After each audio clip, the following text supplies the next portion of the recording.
हरियाणा विधानसभा चुनाव से जुड़ी बड़ी खबर आपको बताते हैं। कल मतगणना होगी। कल सुबह 8 बजे से वोटों की गिनती शुरू हो जाएगी। हरियाणा में मतगणना को लेकर रिहर्सल्स होंगी आज। ईवीएम को सुरक्षित रखने के लिए 3 लेयर सुरक्षा बनाई गई है। स्ट्रांग रूम के बाहर कांग्रेसियों ने डेरा डाला हुआ है। बड़ी खबर आपको बता रहे हैं। ये तो देखिए कल ही साफ होगा कि हरियाणा में किसकी सरकार बनेगी, लेकिन उससे पहले आज रिहर्सल्स होंगी क्योंकि कल मतगणना होनी है, तो मतगणना से पहले रिहर्सल्स होंगी।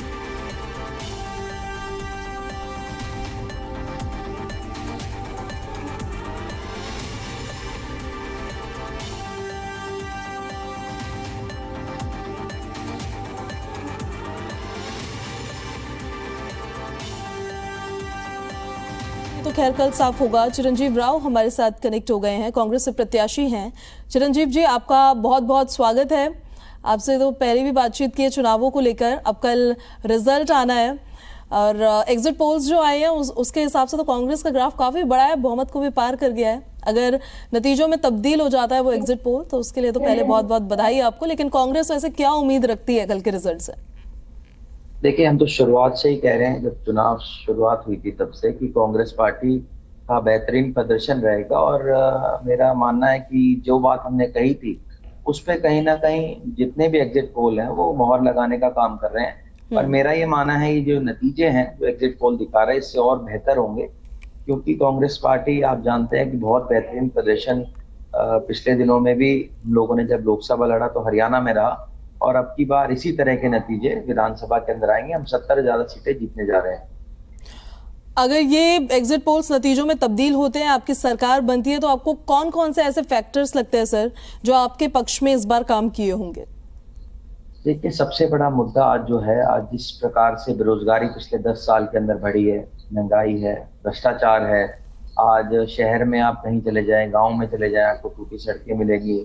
शहरों का बुरा हाल है, सीवरेज ओवरफ्लो की समस्या है, टूटी सड़कें हैं। तो मुझे लगता है बहुत सारे मुद्दे थे। एक अग्निवीर का बहुत बड़ा मुद्दा है। हमारे जो युवा हैं दक्षिण हरियाणा के खास तौर के ऊपर, जो सबसे ज्यादा फौज में जाया करते थे, जिनके साथ इन लोगों ने, तो मुझे लगता है बहुत बड़ा ये कुठाराघात करने का काम किया है हमारे लोगों के ऊपर जो इस फौज के अंदर जाया करते। तो इन सभी मुद्दों के ऊपर लोगों ने वोट करी। भारतीय जनता पार्टी का ग्राफ हालांकि कम होता हुआ नजर आ रहा है, पर वो कह रहे हैं कि इंतजार करिए, अभी आप जब नतीजा आ जाएंगे उसके बाद ही हम कुछ कहेंगे कि रिजल्ट कैसा है, कौन से फैक्टर्स है, कौन से नहीं है। लेकिन एक बात वो कह रहे हैं कि एंटी इनकम्बेंसी जो होती है वो, क्योंकि 10 साल उन्होंने सरकार चलाई है तो प्रदेश सरकार के खिलाफ रहती ही है। एंटी इनकम्बेंसी उनका कहना है कि उनके विरोध में काम करी होगी और इसका फायदा कांग्रेस को मिला होगा। तो आपको भी लगता है कि एंटी इनकम्बेंसी कोई फैक्टर रहा होगा, या फिर जो आप लोगों ने वादे किए हैं, जो विजन दिखाया अगले 5 सालों के लिए प्रदेश की जनता को, वो काम किया होगा? देखिए, एंटी इनकम्बेंसी तो ऑब्वियसली है उनके खिलाफ, क्योंकि उन्होंने कुछ नहीं किया 10 साल के अंदर। 10 साल उन्होंने केवल मात्र लोगों से झूठे वादे किए। और झूठ कितने दिन चलेगा? कहते हैं ना, काट की आंटी बार बार नहीं चढ़ती। उन्होंने इतने झूठ बोले लोगों से और लोग उस छलावे के अंदर आ गए। अब लोग समझ रहे हैं कि भाई बीजेपी एक ऐसी बहुत झूठी पार्टी है जिसने केवल मात्र लोगों को बड़े बड़े वादे किए, लुभाने का काम किया। और जिस प्रकार से बेरोजगारी आज प्रदेश के अंदर सबसे ज्यादा है देश भर में, तो इसका कारण सबसे बड़ा रहा। और कांग्रेस पार्टी ने लगातार जो लोगों के मुद्दे उठाए, राहुल गांधी जी ने जो लगातार भारत जोड़ो यात्रा करी और हमारे सभी नेताओं ने जो मेहनत करी, उसका नतीजा है कि कांग्रेस पार्टी बहुत बेहतरीन तरीके से हरियाणा के अंदर वापसी कर रही है। और हरियाणा ही नहीं, हम लोग जम्मू कश्मीर भी जीतेंगे और उसके तुरंत बाद महाराष्ट्र और झारखंड में भी जब चुनाव होंगे हम जीत कर वहां भी आएंगे। एक सवाल अब मैं आपसे पूछना चाहती हूँ, वो सवाल वैसे मुश्किल सवाल नहीं है, लेकिन अभी के टाइम पे कांग्रेस के लिए सबसे मुश्किल सवाल है। अगर कांग्रेस की सरकार बनती है, कौन बनेगा चीफ मिनिस्टर? देखिए, इस बात का फैसला तो पार्टी हाईकमांड करेगा कि किसको मुख्यमंत्री बनाते हैं। बहुत मुश्किल सवाल नहीं है ये। तो जितने भी विधायक हैं, इनके विधायकों की हमारी मीटिंग होगी। मुश्किल इसलिए क्योंकि कोई नाम अभी नहीं ले पा रही है। कांग्रेस पार्टी ने प्रोजेक्ट नहीं किया था कि चीफ मिनिस्टर किसे बनाया जाएगा, किसके नेतृत्व में चुनाव लड़ा जाएगा। छत्तीसगढ़ में भी प्रोजेक्ट नहीं किया था, और भी जितने भी हमारे विधानसभा में जहाँ चुनाव होते हैं, कभी भी कांग्रेस पार्टी के अंदर ये चलन नहीं है कि पार्टी फेस डिक्लेयर करे। और मुझे लगता है बीजेपी के अंदर जो अंदरूनी कलह थी वो खुल के सामने आई है। कल या परसों में अनिल विज जी का बयान देखा था, जिसमें उन्होंने कहा कि अगर हमारी बहुमत आती है तो मैं मुख्यमंत्री बनूंगा। उधर राव इंद्रजीत जी अलग से कहते हैं मैं मुख्यमंत्री बनूंगा। तो मुझे लगता है इनकी अंतर्कलह खुल के सामने आ गई, जबकि अनिल विज जी जो इनके खुद के राष्ट्रीय नेता हैं, हम्म। वो ये कहकर गए थे कि हम लोग जो है चुनाव नायब सिंह सैनी जी के चेहरे के ऊपर लड़ेंगे। तो मेरा ये मानना है कि अंतर्कलह तो इनके अंदर है। हमारी पार्टी की प्लेटफॉर्म के अंदर जो भी फैसला हाईकमान करेगी वो सबको मान्य है। ये तो आपने बीजेपी की गुटबाजी की बात की कि गुटबाजी कांग्रेस के अंदर नहीं है क्या? अंदरूनी कलह जो है, दावेदार तो सीएम के लिए आपके पार्टी में भी कई है। एक तरफ भूपेंद्र सिंह हुड्डा है, दूसरी तरफ कुमारी सैलजा है जो अपनी इच्छाओं को कभी छिपाती नहीं है, बताती जरूर है। देखिए जी, मेरा ये मानना है कि हर व्यक्ति के पास हक है अपनी बात रखने का पार्टी हाईकमान के आगे, और अंतिम फैसला तो पार्टी को करना है। सैलजा जी ने तो यही कहा है ना, उन्होंने कहा पार्टी अगर चाहेगी तो मैं बनूंगी। हुड्डा साहब ने भी कभी ये नहीं कहा कि मैं मुख्यमंत्री का चेहरा हूंगा।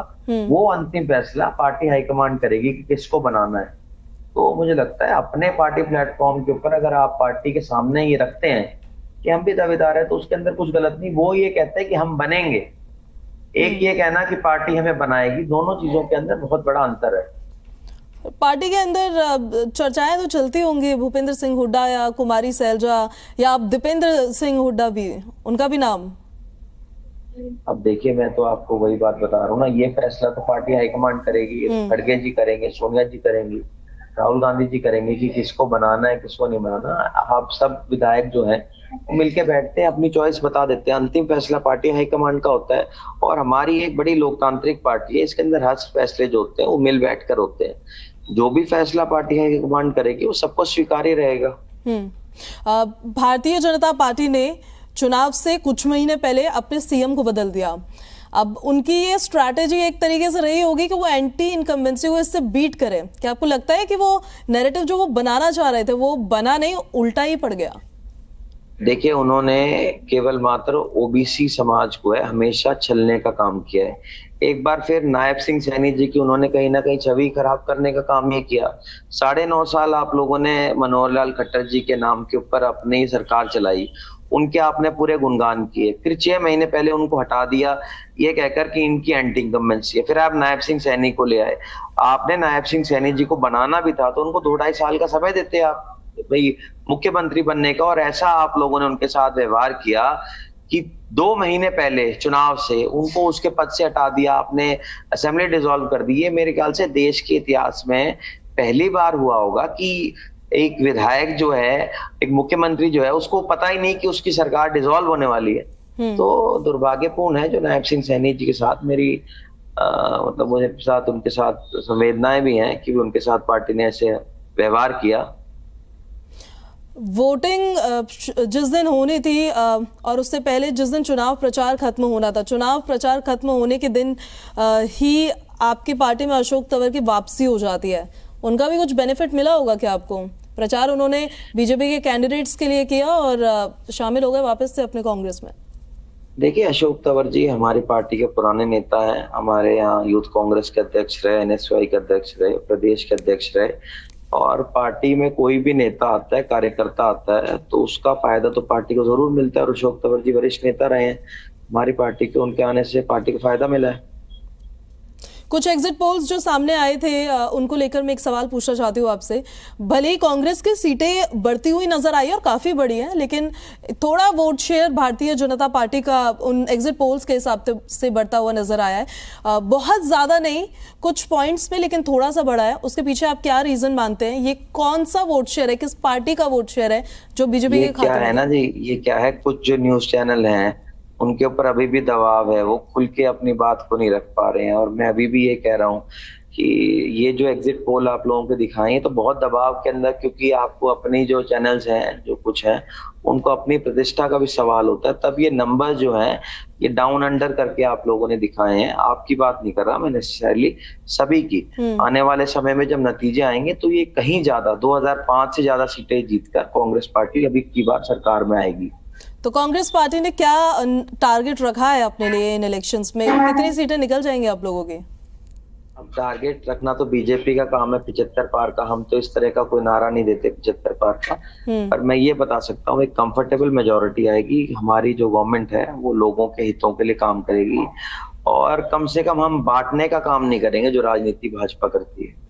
जो क्षेत्रीय दल है हरियाणा में सरकार, वो क्षेत्रीय दलों का भी थोड़ा डाउनफॉल नजर आया। जेजेपी की अगर मैं बात कर लूँ, आईएनएलडी के, तो क्योंकि एग्जिट पोल्स ही अभी फिलहाल सामने, नतीजे तो कल आने हैं, तो कल प्रॉपरली एकदम सटीक आंकड़ों के साथ बात कर पाएंगे, अभी तो ये संभावना ही है। जो क्षेत्रीय दल है उनका भी थोड़ा सा डाउनफॉल नजर आया, उसके पीछे क्या कारण मानते हैं आप?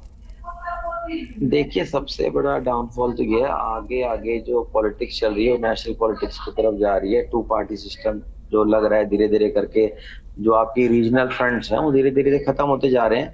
बट मेरा ये मानना है कि रीजनल पार्टीज हमेशा रहेंगी अपने देश के अंदर, क्योंकि कुछ रीजनल जो बड़े स्टेट्स हैं वहां तो, क्योंकि आपको पता है कि कहीं जगह कांग्रेस नहीं है, कहीं जगह बीजेपी नहीं है, वहां उनका आधार रहेगा।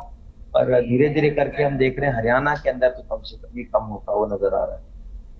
अभी जिस तरह से हरियाणा कांग्रेस परफॉर्म कर रही है, क्या आप इस बात को मानते हैं कि अगर जो गुटबाजी हरियाणा में अंदरूनी कलह देखने को मिली, अभी से नहीं लंबे वक्त से वो देखने को मिली थी कि एक तरफ हुड्डा गुट होता था, दूसरी तरफ एसआरके गुट होता था, के तो चली गई खैर उनमें से, अगर वो नहीं होती, उसको पहले रिजॉल्व कर लिया गया होता। इसमें एक चीज मैं और एड ऑन कर रही हूँ, आपका संगठन अगर प्रॉपरली बन गया होता तो हरियाणा कांग्रेस और बेहतर प्रदर्शन करती।